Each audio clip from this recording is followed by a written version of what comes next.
Hello guys, hope you all are doing well. And today we will discuss linear equation in one variable, exercise 2.4. It is part 2. Means in this we will discuss question number 7, 8, 9 and 10. Okay, let's start. Hanji, 7th question is Hassan buys two kinds of cloth material for school uniform. Shirt material that cost him rupees 50 per meter. And trouser material that cost him 90 per meter. Got my point? Means 20 rupees जो है वो 50 rupees जो है वो shirt material coast कर रहा है उससे पर मीटर का. ओके, और ट्राउजर मटेरियल के लिए 90 रुपीज पर मीटर उसे कोस्ट पड़ती है. मीन्स 1 मीटर की कोस्ट उसे 90 रुपीज ट्राउजर के लिए है और शर्ट के लिए 50 रुपीज है per metre. Now for every 3 metre of the shirt material he buys 2 metres of trouser material. अब इस लाइन का क्या मीनिंग है? अगर उसने 3 मीटर शर्ट परचेज की है तो 2 मीटर ट्राउजर परचेज किया है. मीन्स किस रेशियो में परचेज किया है? 3:2. मीन्स क्या है इसका? जब भी रेशियो वाली बात होती है तो हम क्या करते हैं? Let the shirt material purchase is 3x metre और trouser material purchase is 2x metre. ये है कि कितने मीटर क्लोथ उसने परचेज किया, उसका रेशियो गिवन है. Once again I am repeating this same line. For every 3 metre of the shirt material, means अगर वो 3 मीटर शर्ट मटेरियल परचेज करता है, he buys 2 metre of the trouser material. Means 2 metre जो है वो trouser material purchase करता है. You got my point? It means कि उसका रेशियो, अगर वो इसको 6 परचेज करेगा तो इसको 4 परचेज करेगा. इट मीन्स इन दोनों का रेशियो जो है वो 3:2 रहेगा हमेशा. अब जब रेशियो वाले क्वेश्चन की बात आती है तो हम क्या करते हैं? उनको उतना ही अज्यूम कर लेते हैं, साथ में एक मल्टीपल से मल्टीप्लाई करके. दैट इज 3 को हम x से मल्टीप्लाई कर देंगे. 3x मीटर जो है उसने शर्ट परचेज की है और 2x मीटर जो है उसने ट्राउजर परचेज की. What my point? तो अब हम क्या अज्यूम करेंगे? Let length of shirt purchase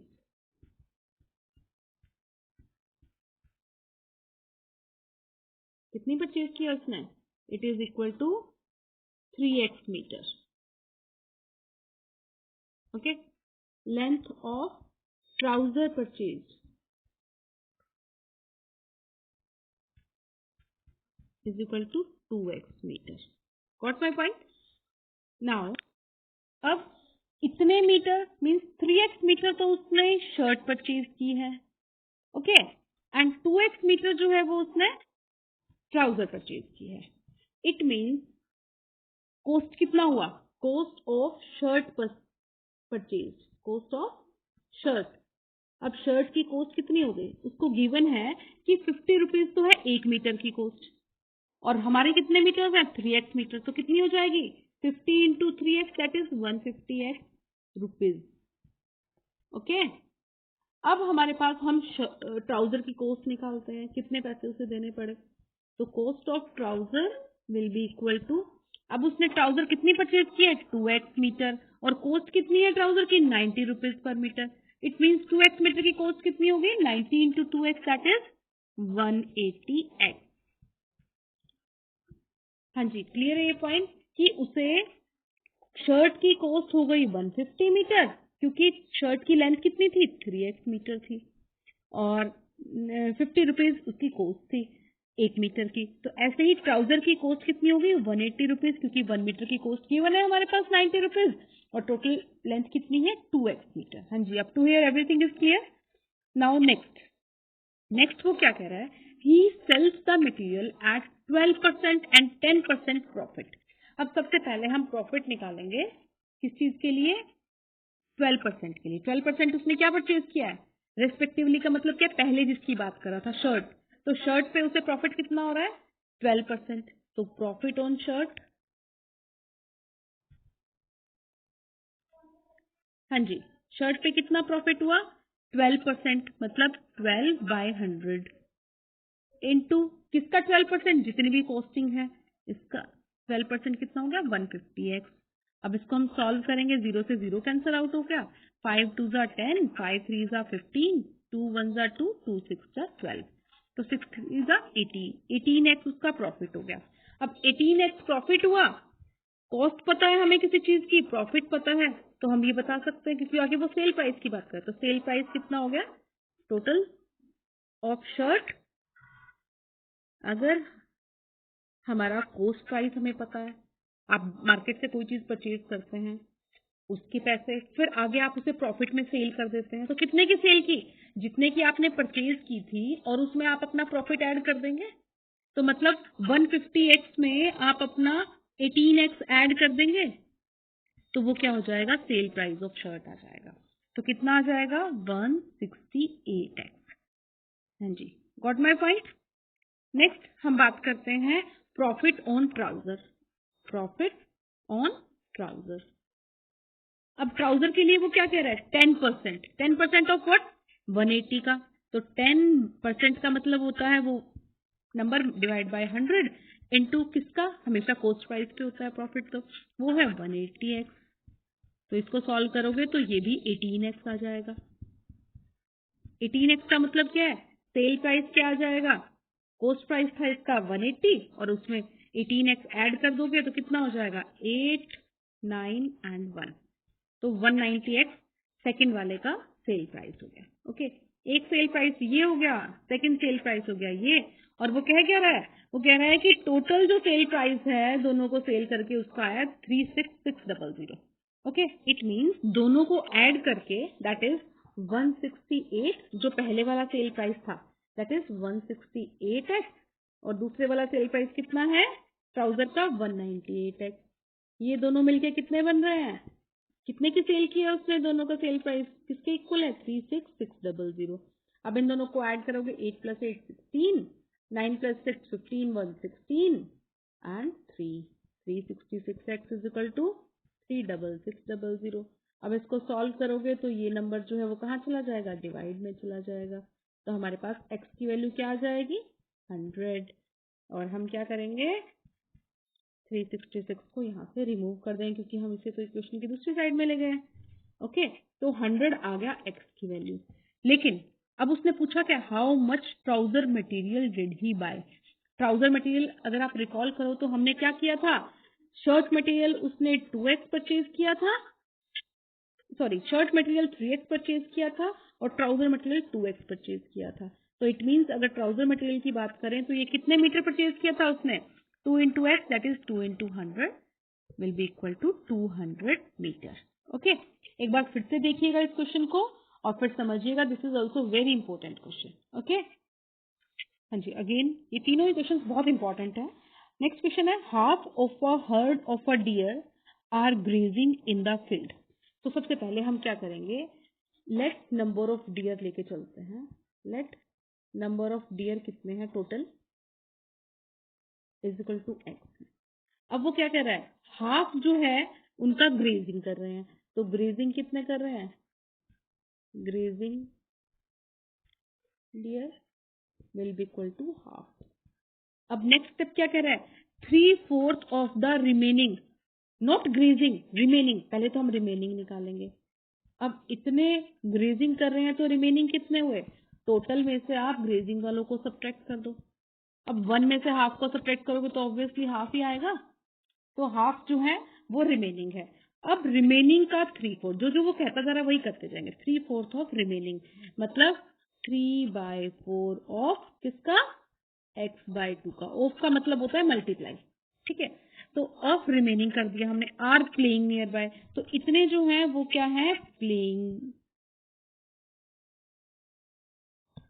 dears हो गए, गॉट इट। तो ये तो हो गए प्लेइंग हमारे, ये हो गए हमारे ग्रेजिंग वाले, ठीक है। आगे देखते हैं वो क्या कहता है, रेस्ट 9। अब ड्रिंकिंग वाटर कितने कर रहे हैं 9।